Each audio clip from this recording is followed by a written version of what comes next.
Hi, kids. Okay, next up, Halloween. Released October 25th, 1978. Written by, directed by, co written, and scored by John Carpenter. John Carpenter, prior to Halloween, had made a movie called Assault on Precinct 13. Um, Irwin Yablans, at the time, was a film distributor. He had seen it and he had liked it, and he was looking to make a horror movie as a producer. Um, the success of all the films that we've outlined in the previous movies in the 70s, from 73 to 76, performing well at the box office, winning Academy Awards, why I'm highlighting those things, uh, made him see the dollar signs, want to make a horror movie. He had an idea for a movie about a killer killing babysitters on Halloween. Why hasn't this been done yet? Why isn't there a horror movie that takes place on Halloween? So he approaches John Carpenter about doing just that. They get some additional financing from a guy named Mustafa Al Aqid. He was a Syrian immigrant, came over, went to UCLA Film School to be a director, mentored under Sam Peckinpah. Peckinpah is the guy behind films like The Wild Bunch and Pat Garrett and Billy the Kid. So a budget is set around $325,000. Carpenter is told just to go off, make it.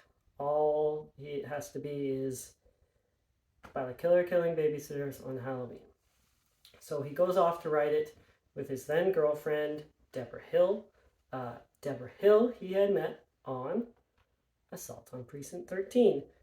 She was the script supervisor. Script supervisor is the person in charge of continuity. So the two of them go, they write the script for Halloween. She focuses on the dialogue of the females, and John Carpenter kind of focuses on the rest of the stuff. They based it, took that idea, included and incorporated a bunch of different things. Carpenter had met a mental patient who he thought was just blank behind his eyes and evil.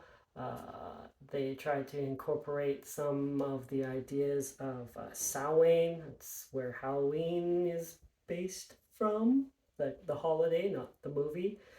And heavily influenced, of course, you can see it in the script by Psycho and Hitchcock, right?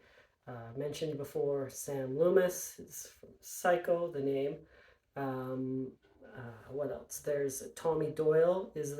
Doyle is a name from Rear Window, and then of course they end up casting Jamie Lee Curtis, the daughter of Janet Lee, in the lead role. Jamie Lee almost didn't get it, but of course she did. Carpenter had seen Carrie, which had PJ Souls in it, and he had written the part that she plays in Halloween specifically for her. So they go about making Halloween. They use a early version of a Steadicam for a lot of it. Carpenter had seen the audience's reaction to the violent, bloody deaths of some of his characters in Assault on Precinct 13, and how the audience wasn't very happy with him about some of them, and he thought it was partly due to the level of gore. So he tones down the gore for Halloween, and kind of a lot of it is suggested, right? Slower pace, and he kind of tries to create this element of evil, right? Michael Myers, who was named after a film producer that they had met, is a force of evil, right? The idea was that he's not a man is evil. Evil can't be killed. So of course Halloween comes out and it makes $70 million at the box office, and that affords John Carpenter to go on and make a lot of other horror films that, unfortunately, due to the time and the focus of this, I'm not going to get into. But you know, The Thing, They Live, on, and Halloween spawns, you know, all of the movies. There's 13 now. There's one of them in theaters right now. And that really helps kickstart the 80s, the slasher genre.